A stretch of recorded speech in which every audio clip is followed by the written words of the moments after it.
All right, and I think that leads us up pretty well for Joe's presentation. And if there's any questions while he's setting up his, I'll try and answer those. You alluded to a change in the toxicity with frost. Can you talk a little bit more about that? What the levels are after good frost? There's several people here that can answer that a lot better than me, but I presume that once the plant has stopped growing so much, stopped some of that active growth, that the endophyte and alkaloid production should decrease a little bit. Mark, is there any founding to that at all?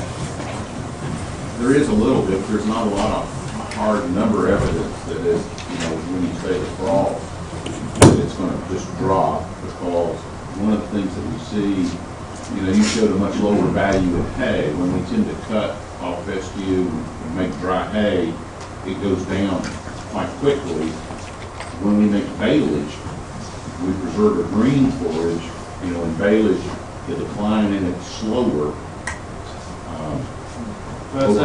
over time. I think that the acids in the silage probably help preserve the alkaloids. So, baleage is a great way to get around moisture issues in springtime, but it's maybe setting us back a little bit to that. From the decline standpoint, the fungus has a higher critical temperature. So when the plant will green up, and then the fungus will start to get active.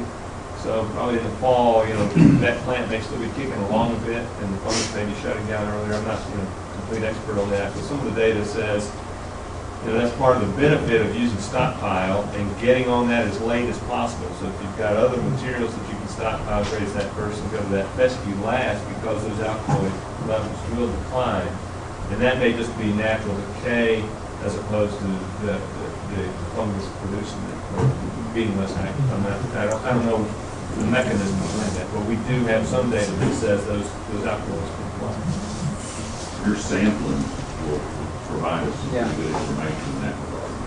Yeah, I know with some stockpiling demos that we've done and things, clear into December, you look down under the canopy and there's still active fescue growth. So it's not like it's going to shut off, right at a frost, but you continue to get some frosts, and you would expect some lower endophyte growth.